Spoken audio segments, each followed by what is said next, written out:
जय हिंद दोस्तों, स्वागत है आपका एक और नए वीडियो में। इस वीडियो में दोस्तों हम आप लोग को चैप्टर 2 हिंदी 20 के दांत और वो भी वीवीआई ऑब्जेक्टिव क्वेश्चन जो कि क्लास 10th का है वो देखने वाले हैं। तो चलिए हम अपने ऑब्जेक्टिव की ओर बढ़ते हैं। अगर आपने इससे पहले वाला वीडियो यानी कि चैप्टर 1 नहीं देखा है तो आप हमारे चैनल पे आ जाइएगा। यहाँ वीडियो पे आने के बाद फर्स्ट में ही चैप्टर 1 है, या फिर प्लेलिस्ट में आने के बाद यहाँ पे हम हिंदी वीवीआई ऑब्जेक्टिव क्वेश्चन का प्लेलिस्ट बना दिए हैं, जिसमें चैप्टर 1 का एक वीडियो हम डाल दिए हैं। तो हम आ चुके हैं पहले क्वेश्चन की ओर, जो कि है नलिन विलोचन शर्मा पटना विश्वविद्यालय के हिंदी विभाग के अध्यक्ष कब बने। ऑप्शन नंबर ए है सन 1958 ईस्वी में। ऑप्शन नंबर बी है सन 1957 ईस्वी में। ऑप्शन नंबर सी सन 1963 ईस्वी में, या फिर डी सन 1959 ईस्वी में। तो दोस्तों नलिन विलोचन शर्मा जी पटना विश्वविद्यालय के हिंदी विभाग के अध्यक्ष बने थे, वो बने थे सन 1959 ईस्वी में, जो कि एक का right answer option number D. अगले क्वेश्चन की ओर बढ़ते हैं। अगला क्वेश्चन है, आलोचकों के अनुसार प्रयोगवाद का वास्तविक प्रारंभ किसके कविताओं से हुआ। ऑप्शन नंबर ए नलिन विलोचन के कविता से, बी रामधारी सिंह दिनकर के कविता से, option number C Badri Narayan के कविता से, या फिर option number D Sumitranand Pant के कविता से। तो आलोचकों के अनुसार जो प्रयोगवाद का वास्तविक प्रारंभ हुआ वो हुआ नलिन विलोचन के कविताओं से, यानी कि दू का राइट आंसर ऑप्शन नंबर ए। अगला क्वेश्चन है, नलिन विलोचन शर्मा के कहानियों में किसके तत्व समग्रता से उभर कर आए। ऑप्शन नंबर ए राजनीतिकता का, बी मनोवैज्ञानिकता का, सी सामाजिकता का, या फिर डी इनमें से सभी। तो इसका राइट आंसर हो जाएगा जो नलिन विलोचन शर्मा के कहानियों से जो तत्व समग्रता से उभर कर आए वो था मनोवैज्ञानिकता का, यानी कि 3 का right answer option number B. 4 number question आ चुके हैं, जो कि है 20 के दांत कहानी किस वर्ग के अंतर विरोधियों को उजागर करती है। ऑप्शन नंबर ए निम्न वर्ग का, बी उच्च वर्ग का, सी मध्यम वर्ग का, या फिर डी व्यापारी वर्ग का। तो इसका राइट आंसर हो जाएगा जो 20 के दांत कहानी जो है वो मध्यम वर्ग के अंतर विरोधियों को उजागर करता है, यानी कि 4 का दोस्तों right answer option number C. 5 number question पे आ चुके हैं, जो कि है खोखा खोखी किस भाषा का शब्द है। तो खोखा खोखी का दोस्तों अर्थ होता है बच्चा या बच्ची, यानी कि छोटे बच्चे को हम खोखा खोखी कहते हैं, यानी कि इसमें किस भाषा का शब्द है। तो ये दोस्तों 5 का ऑप्शन नंबर सी, यानी कि ये बांग्ला का शब्द है। 6 नंबर क्वेश्चन है, सेन साहब की कितनी लड़कियां थीं। Option number A 3, option number B 6, option number C 5, या ऑप्शन नंबर डी 4। तो दोस्तों सेम साहब की कुल लड़कियां जो थी वो था 5, जिनका नाम था सीमा, रजनी, आलो, सुफाली और आरती। आगे बढ़ते हैं। आगे 7 नंबर है, सोफर शब्द का अर्थ है। तो सोफर शब्द का अर्थ क्या होता है। ऑप्शन नंबर ए सभ्यता, बी संबंध, सी निर्ममता, या फिर डी ड्राइवर। तो सोफर शब्द का अर्थ होता है ड्राइवर, यानी कि 7 का right answer option number D. Question है, ऐसे ही लड़के आगे चलकर गुंडे, चोर, डाकू बनते हैं, यह पंक्ति कहानी के किस पात्र ने कही है। ऑप्शन नंबर ए सेन साहब की धर्मपत्नी, B Girdhar, option number C Sen साहब, या ऑप्शन नंबर डी सोफर। तो ये दोस्तों ऐसे ही लड़के आगे चलकर गुंडे, चोर और डाकू बनते हैं, ये कहने वाले थे सेन साहब, यानी कि 8 का right answer option number C. 9 number question पे आ चुके हैं, जो कि है नलिन विलोचन शर्मा की मृत्यु कब हुई। ऑप्शन नंबर ए 12 सितंबर 1961, ऑप्शन नंबर बी 14 सितंबर 1961, ऑप्शन नंबर सी 16 सितंबर 1961, या फिर ऑप्शन नंबर डी 18 सितंबर 1961।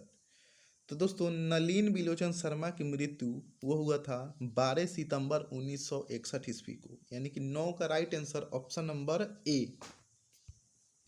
10 नंबर क्वेश्चन पे आ चुके हैं, जो कि है मदन अक्सर किसके हाथों से पीटता था, यानी कि कौन था वो जो कि मदन को हमेशा मारते रहता था। ऑप्शन नंबर ए मदन की माता, ऑप्शन नंबर बी सेन साहब, ऑप्शन नंबर सी खोखा, या ऑप्शन नंबर डी उसके पिता। तो मदन को अक्सर उसके पिता मारते थे, यानी कि 10 का right answer option number D. 11 number question पे आ चुके हैं, जो कि है 20 के दांत शीर्षक कहानी के कहानीकार कौन हैं। Option number A Mohan Rakesh, B Kamleshwar, option number C Premchandra, या option number D Nalin Bilochan Sharma. तो आपके ही दूसरे चैप्टर का ये शीर्षक है, जो कि 20 के दांत, इसके जो कहानीकार हैं वो है खुद नलिन बिलोचन शर्मा, यानी कि 11 का right answer option number D. 12 number question पे आ चुके हैं, जो कि है गिरधर लाल कौन है। ऑप्शन नंबर ए कासू के पिता, ऑप्शन नंबर बी मदन के पिता, ऑप्शन नंबर सी रजनी का पिता, या ऑप्शन नंबर डी सुफाली का पिता। तो गिरधर जो है वो है मदन का पिता, यानी कि 12 का right answer option number B. 13 number question है, जो कि है सेन साहब की पांचों लड़कियां कैसी थी। ऑप्शन नंबर ए उदंड, बी ना समझ, ऑप्शन नंबर सी मूर्ख, या ऑप्शन नंबर डी सुशील।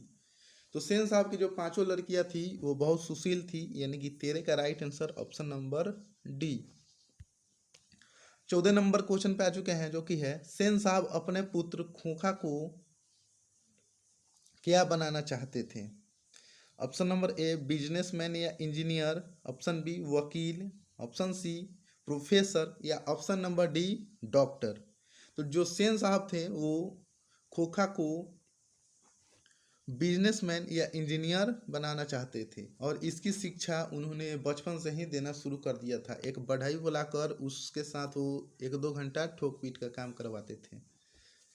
15 नंबर क्वेश्चन पे आ चुके हैं, जो कि है मदन की उम्र क्या थी। तो आपको बताना है कि मदन कितने साल का था। ऑप्शन नंबर ए 5-6 साल का, बी 7-8 साल, ऑप्शन नंबर सी 3-4 साल, या ऑप्शन नंबर डी 9-10 साल। तो मदन का जो उम्र था वो था 5-6 साल, यानी कि 15 का राइट आंसर ऑप्शन नंबर ए।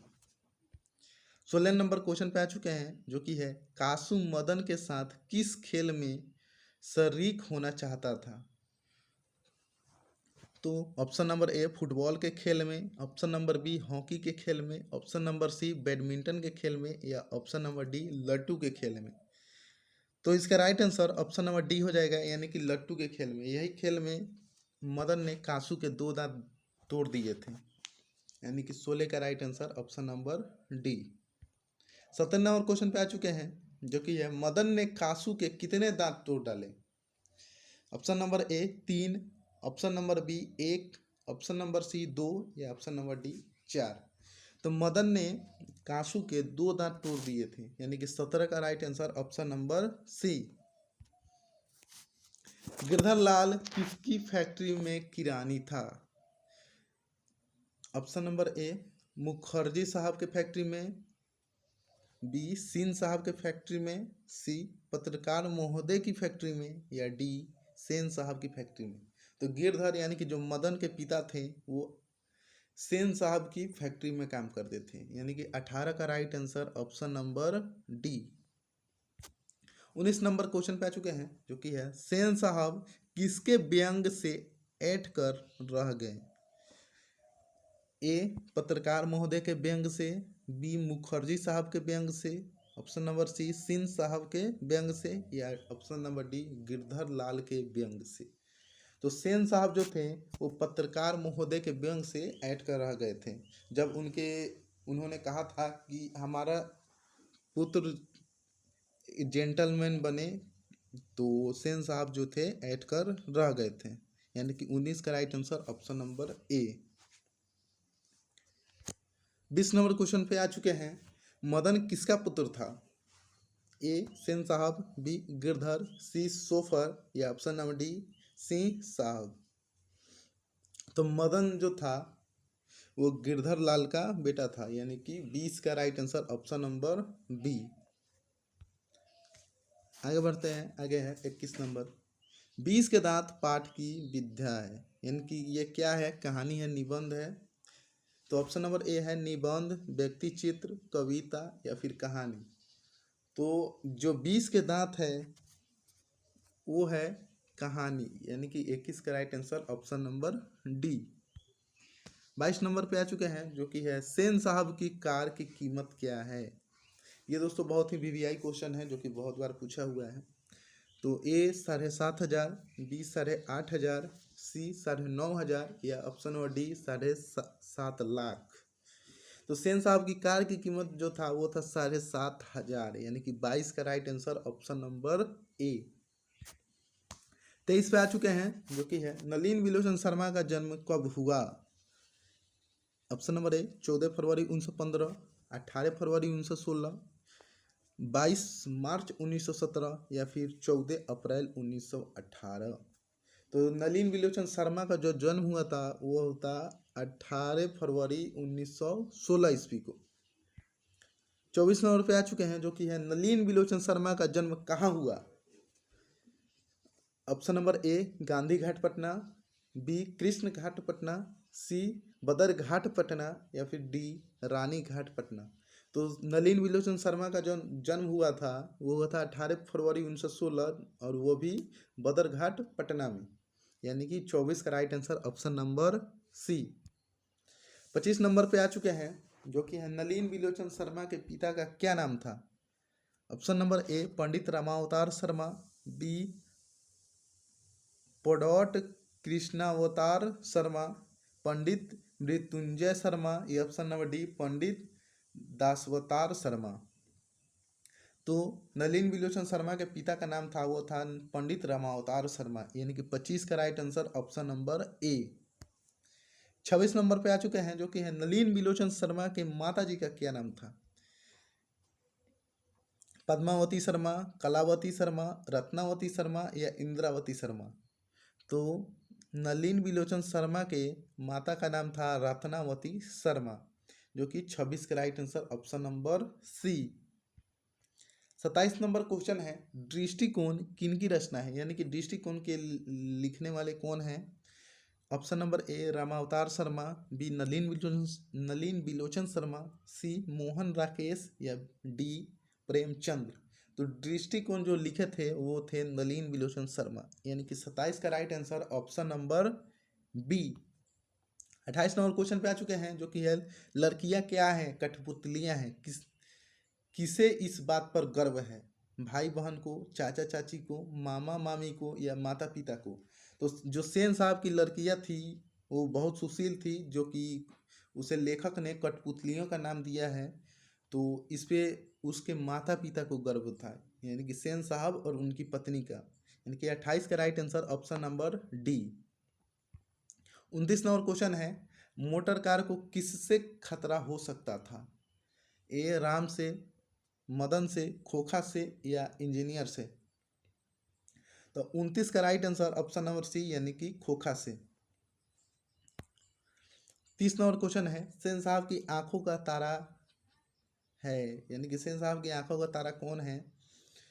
ए कार, बी खोखा, सी खोखी या डी उपयुक्त सभी। तो सेन साहब की आंखों का जो तारा है वो है खोखा, जो कि लेखक ने लिखा है कि अपने किताब पढ़िएगा तो उसमें दिया है कि सेन साहब का जो आंखों का तारा है वो है खोखा, यानी कि 30 का right answer option number B. 31 number question पे आ चुके हैं जो कि है खोखा के दांत किसने तोड़े। ऑप्शन नंबर ए मदन ने, बी मदन के दोस्त ने, सी सेन साहब ने या डी गिरधर ने। तो खोखा के जो दो दांत टूटा था वो था मदन ने तोड़ा था, यानी 31 का राइट आंसर ऑप्शन नंबर ए। 32 नंबर क्वेश्चन है महल और झोपड़ी वालों की लड़ाई में अक्सर महल वाले ही जीतते हैं, पर उसी हालत में जब दूसरे झोपड़ी वाले उनकी मदद अपने ही खिलाफ करते हैं, किस पाठ की पंक्ति है। ये दोस्तों जब कांसू और मदन के बीच लड़ाई हुआ तो ये नलिन विलोचन शर्मा जी ने ये पंक्ति लिखा हुआ है। तो ये पूछ रहा है कि ये किस पाठ से है। ऑप्शन नंबर ए बहादुर, बी शिक्षा और संस्कृति, सी मछली या फिर डी 20 के दांत। तो ये जो था ये पंक्ति 20 के दांत से लिया गया है। 32 का right answer option number D. 33 number है, सीमा, रजनी, आलो, सुफाली और आरती पांचों किनकी बहनें थी? ऑप्शन नंबर ए मदन की, बी खोखा की, सी लेखक की, या डी सेन साहब की। तो ये पांचों जो लड़कियां थी ये खोखा की बहन थी, यानी कि 33 का right answer option number B. 34 number question पे आ चुके हैं, जो कि है, मैं तो खोखा को इंजीनियर बनाने जा रहा हूँ, यह कथन किसका है? सेन साहब का, मिस्टर सिंह का, गिरधर लाल का, मुखर्जी साहब का। तो ये कथन जो है वो खुद सेन साहब ने कहा है, जो कि 34 का राइट आंसर ऑप्शन नंबर ए। 35 नंबर जो कि लास्ट क्वेश्चन है, मदन के लिए क्या खाना मामूली बात थी? ऑप्शन नंबर ए दुत्कार, बी प्यार, सी मार, या डी फटकार। तो मदन हमेशा मार खाता था, वो भी अपने पिता से, यानी कि 35 का right answer option number C. The end आपका सेकेंड चैप्टर का ऑब्जेक्टिव खत्म हो चुका है। तो इस वीडियो को लाइक कीजिए और चैनल को सब्सक्राइब कीजिए। तो मिलता है जल्दी किसी नेक्स्ट वीडियो में तीसरे चैप्टर के साथ। तब तक के लिए जय हिंद, वंदे मातरम।